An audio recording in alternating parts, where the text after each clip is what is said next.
I say, shut up, I don't wanna hear it. Always got some more excuses, talking about this time gonna be different. What?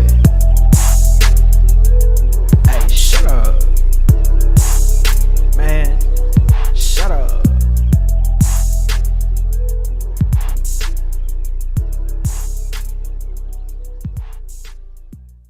Testing. 1, 2, 1, 2. Y'all, so we back. It's Grindhouse TV, Grindhouse Mag, man. And I'm here with Scott Hewitt. Oh, man, it's nice to finally have this interview with you. I appreciate you for coming out. Where we at, bro? Son did me dirty. Right now, we in Old Orchard. This is the neighborhood where I grew up. It's not the hood, as you can see. It is the kind of nice part of St. Louis. I always take pride in like where I'm from, and I just always make it known that even though I'm not like from what people usually think of St. Louis, it's not all what it's cracked up to be. So this plaza right here means a lot to me because a lot of my homies and I, we used to cipher and we had a lot of good, bad, ugly memories here, but through the midst of it all, we just like keep pushing. And it's always just something to look back on and say, wow, look at where we came from. Most definitely. So tell us the people a little about what you do. I know you rap, and you got a couple projects out, but what else is it that you do, man? Well, obviously you stated that I rap, but I produce, I play the saxophone, I sing, and I'm learning how to do a lot of other things with mastering my craft as far as like directing and editing my own videos, you know, just some other things that to expand my brand. Oh, most definitely. You dropped the EP this February yep. of why? Okay, so how is that doing, or how did that take off? Did it take off like you expected it to? It's been getting a lot of love on Spotify playlists specifically.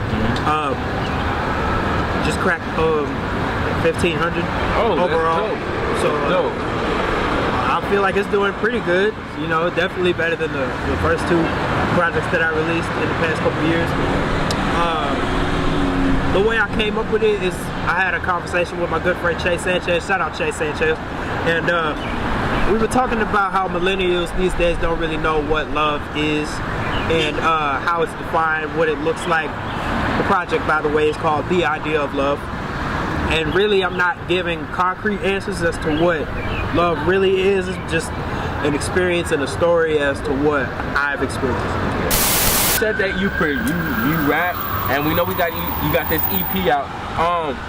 You know, and you produce. Like, did you rap first and then produce, or did you produce and then rap? What came first? The rap came first. I used to start, like when I was first writing, I'd write to YouTube beats, and my dad was like, you know, in the long run, that's gonna cost you a lot of money. You're not gonna make a lot of money rapping on other people's beats. You should try making your own. So that's what I did. You know, he got me the free version, and eventually, like, one of the trial versions of Persona Studio One, which is the DAW I still use to this day. And you know, every day I'm at it.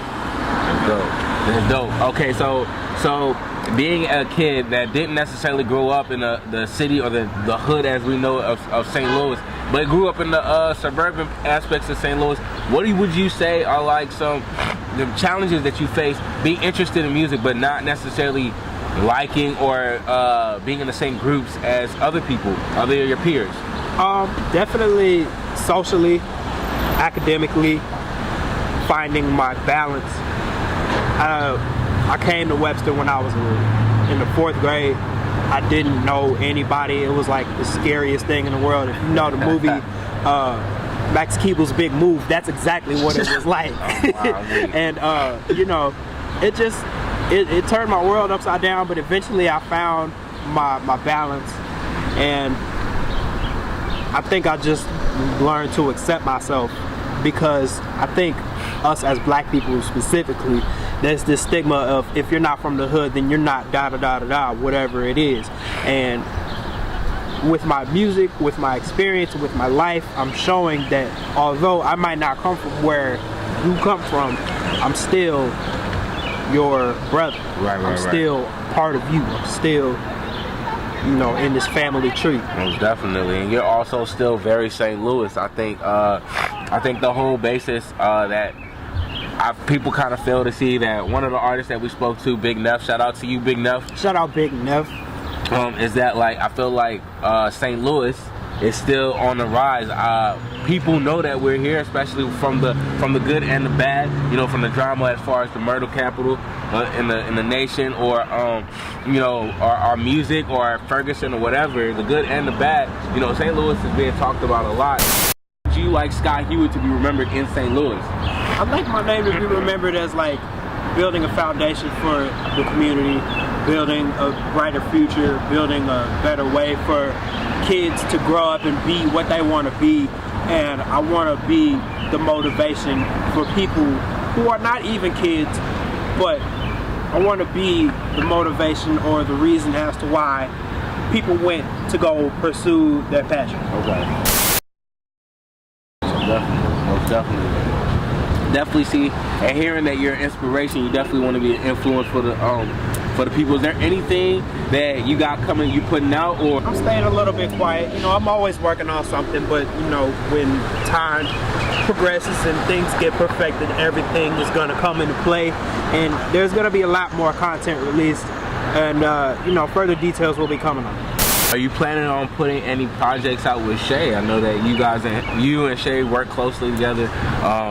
You guys support one another in the music business and inspire one another. Are you guys planning on working together at some point? Yeah, Chase Sanchez, that's my guy since before the music. You know, we used to ride the bus together. Long story short, that's just my bro, you know what I mean? And we definitely have some things coming as far as musically. Like I said, once they're perfected and once everything is set in the stone, you know, that's when we're gonna provide the detail. Is there anybody in St. Louis or just period you want to work with, man? Like, you don't have to. It don't have to be anything, but just if there's anyone you could work with, is there anyone you would work with at some point or would like to? I would love to do a song with Tanina. Okay. She is an amazing singer, an amazing bass player. She's just on the rise. I salute her grind, her work, her individuality. Yeah, she's just an awesome person to be around, and she's an amazing artist to, yeah, she definitely. to listen to. She recently dropped an album. Yeah. Yeah, and it was dope. I think if you guys don't know who Tanina is, please find out. Just Tanina. J-Hop. I want to see if I can go toe-to-toe lyrically with J-Hop. Okay. I feel like he would definitely push my pen.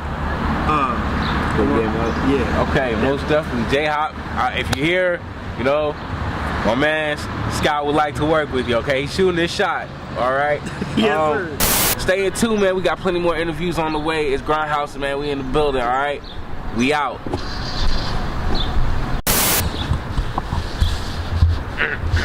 Dang.